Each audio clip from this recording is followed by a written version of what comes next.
the musical acts, we're going to see some tonight, Katy Perry, but that Broadway moment last night seemed to do for this hall that which many speeches have somehow fallen short of. It seemed a moment, a real moment of unity. Oh, for sure.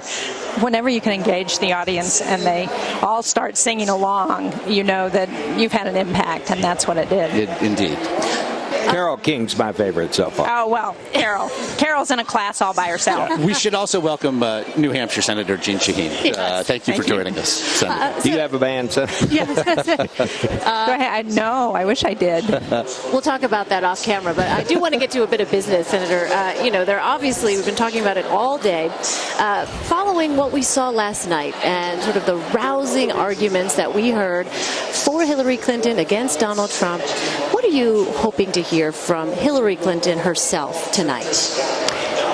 Well, I think she'll talk a little bit about why she got into public service, her commitment, why she stayed in the arena for so long despite so many blistering attacks, and a vision for this country, for what she sees, what she would like to do as president. And I think it will be a stark contrast to Donald Trump.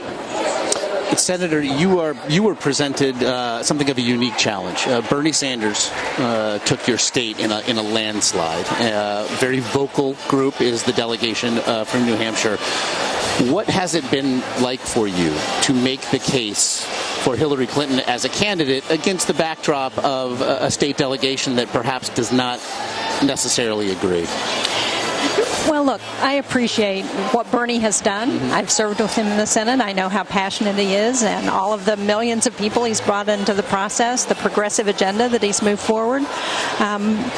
And I think people in New Hampshire were used to mixing it up a little bit. I remember 1980, the Carter-Clinton convention, and this convention doesn't come even close to the acrimony that we saw there. People are united in this hall pretty much. And, I worked really hard in 2000 for Al Gore in New Hampshire, and I heard Ralph Nader come into the state and say to young people, there's no difference between Al Gore and George W. Bush, so vote for me.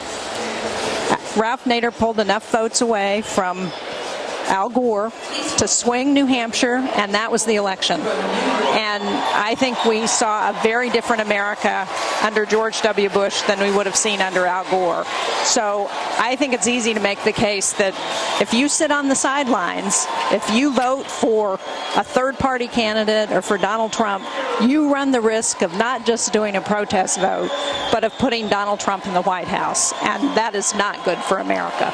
Senator, what is the most important thing? Who's going to win this? You don't have to say who's going to win the election. I know who you're going to say is going to win because I know you're for her. But what will be the issue that decides this? What will she say, or what will Donald Trump say that will convince people, enough people, to give it to one or the other? I'm not sure there's a silver bullet, Bob, and I believe Hillary will win, but I think it's going to be a tough election. I think it's going to be close. I think people need to get engaged. I hope everybody in this convention will go out of here. My husband said it well today. He said, no, I want to go out and work for Hillary now after this week, and hopefully everybody will feel that way when they leave the convention. But I think it's going to be a lot of things. It's going to be a domestic agenda. It's going to be health care. It's going to be education for our kids. It's going to be world affairs. It's going to be the potential to the threat to our national security that Donald Trump, I believe, presents. I mean, how much can we hear him talk about his admiration for Vladimir Putin, undermining our national security in a way that I think most Americans understand and think that he should be the next president. Well, I mean, do you think he's the main issue? If you were going to pick out an issue? Well, maybe. Probably he is, because of the potential, sort of the unsteadiness of what the kind of leadership that he would present.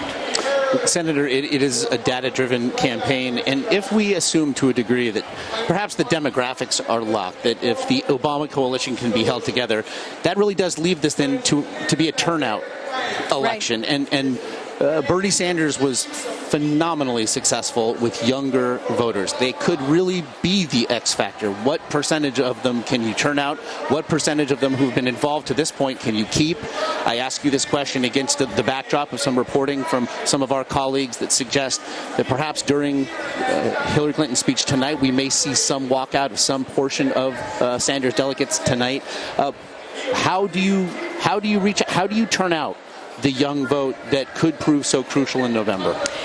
Well, one of the things that the polling I've seen shows is that what millennials care about is human rights. They care about LGBTQ rights. They care about women's rights. They care about equal pay for equal work. And on all of those issues, Donald Trump is on the wrong side.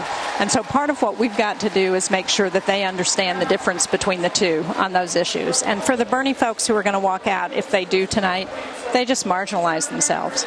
All right. New Hampshire Senator Jeanne Shaheen. Senator, thank you so much for your time. Thank you, Senator.